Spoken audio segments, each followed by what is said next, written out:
welcome to Folklore Unlocked. I'm Austin. Like usual, I'm joined by Ethan. Yep, hello again, everyone.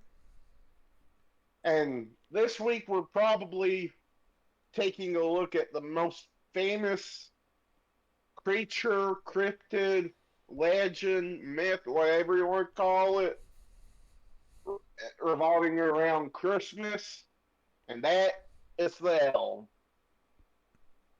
And elves are supernatural humanoids from Germanic folklore, particularly northern Germanic folklore. So here we go back to Germany once again. I know lots of folklore and stuff from Germany, but hey, if it's Germans knew what they were doing when they were coming up with this stuff, and varied beliefs have flourished in pre-Christian and Christian cultures, and it is believed that elf originally meant white beings, so kind of like the vice of Frauen and vice of Vibers from earlier, they were associated with being white or having an aura of whiteness around them. And some descriptions of elves are that are associated with craftsmanship, like the elves from the North Pole, and they have magical powers and supernatural beauty, as you can tell from the picture on the right hand side if you're on YouTube, the sense of the magical powers.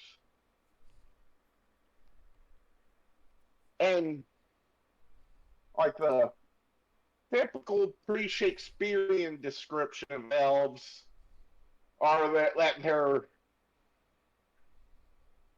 human-sized, if not taller than humans, have above an average intelligence. So you do not want to try and outsmart these humanoids because chances are they'll just do that to you and make you look the fool. Well, I'm guessing the reason why they have so much above average intelligence is because most elves, especially like elves from like Tolkien or whatnot, and I don't know for sure about more Christmas elves, but they're long lived. So them having a lot longer lifespan, be able to have that much longer to learn stuff, could possibly be the reason why they have such more intelligence. Yeah, like the elf from the second picture is from, like a CGI in an app I play on my phone, and his name's Tyrell Starfury, and like for human age, he's about 25, but it's stated that he's like close to 1,000 years old. Yeah, that's the thing. Like elves kind of like their age kind of varies between where you look at. Some can be like centuries, some can be millennia. It's one of those things it's just like they're very long lived. That's the whole thing. Yeah, like it in the story he's in, it's stated that like he's actually like 1,000 years old, but like compared to human maturity, he's like between 25 and 30, Mm. which is a little weird considering we're both on the lower end of that spectrum. Damn, we're getting old. Now, Shakespeare's inspiration for elves. Shakespeare introduced the depiction of elves as tiny and playful in A Midsummer's Night Dream, and Christmas elves were introduced in the 1856 by Louisa May Alcott. And these are the ones you would think of as like Santa's little helpers, like that, building toys, different stuff like that. Yeah, and getting into trouble, and probably, at least in my opinion, the most famous elf isn't really an elf. That's Buddy the Elf from the movie Elf, Oh my gosh. uh, which is actually a human that was raised by Santa's elves, and he thought he was an elf, but you you know the movie. That's my sister's favorite movie, and I luckily got out of watching it this year. It's one of those things, Oh, one time is good enough a year, and this year I got it off with not watching it at all, so that was good. I don't think I've watched it end to end since like high school. Oh, you're lucky. And then, probably the ones that most people know from fantasy and stuff are Tolkien's influence in elves. J.R.R. Tolkien introduced the idea of elves as human-sized, human-like beings. So they're basically look exactly like humans, except longer lifespan, sometimes like maybe faster, more dexterous, whatever. And these are kind of like the if you play D&D at all, these elves are more similar to that. So, Yeah, we kind of forgot to put a popular pop culture section in this week with it being the week of Christmas and all that. But some pop culture includes the movie that we talked about, Midsummer's Night by Shakespeare, Blades of Light and Shadow, which is the story I was talking about with Tyrell Starfier in on the choicest stories you play at.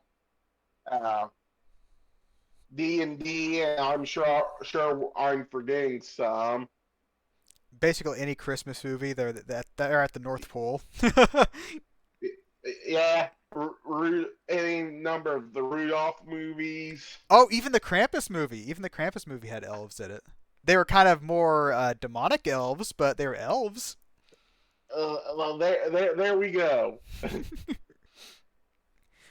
But yeah, anything to deal with Santa or the North Pole or even fantasy is usually going to have elves in it. But on to our thoughts. I like stories of elves, but I don't really think any of them are true, except maybe there were people that were kind of off by themselves and maybe had pointier ears than what the people around them were used to, and that those people with the pointy ears were maybe a little stronger, a little faster than, than what people were used to. So the people that were seeing these people for the first time came up with the story of the elves to just explain why these people were the way they were, but they were just regular humans. Yeah, kind of like Austin. I love elves and like basically any fantasy setting or something like that. I feel like elves are one of my favorite fantasy like races or creatures or whatever you want to call them. And especially like I have not watched any of the Lord. Well, I've watched one of the Hobbit movies. I need to go through and watch the Hobbit and the Lord of the Rings movies. But me being a D&D player, I like elves. I've watched quite a bit of fantasy stuff that has like elves in them or something like that. Plus, around Christmas time now, whenever you're talking about Santa, you have to talk about elves. So I mean, they're very popular, like we said in the very beginning, and they're. I wish we had more wrote about them, but a lot of it is kind of the same. Like not there's not much different said through the different stories. Most of them say about the same. Either they're Tolkien-like elves or they're Santa elves, kind of thing. Exactly. So It's either they're these tiny mischievous elves or they're these human-sized intelligent beings with magical powers.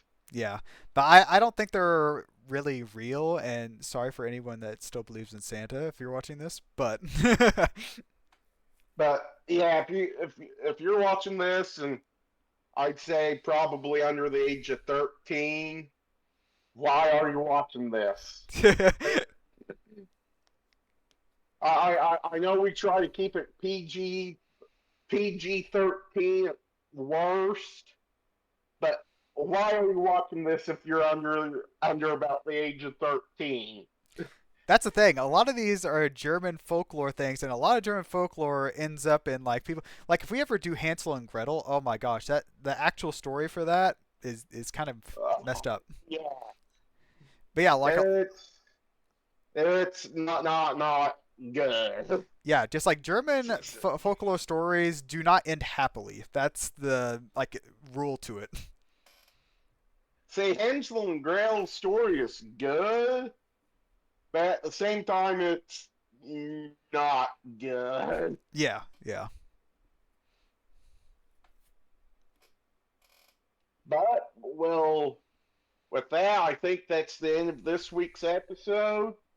We'll see you next week, and I believe next week for starting off the new year, we'll be covering maybe the Loch Ness monster. Good old Nessie. Yeah, we're gonna cover the Loch Ness monster next week. So we're going from Germany right up north to Scotland, or is it Ireland? I Uh don't know. It's somewhere in the United Kingdom. So with that, any final words? no, just thanks everyone and have a Merry Christmas and a Happy New Year. So, like Ethan said, have a happy New Year.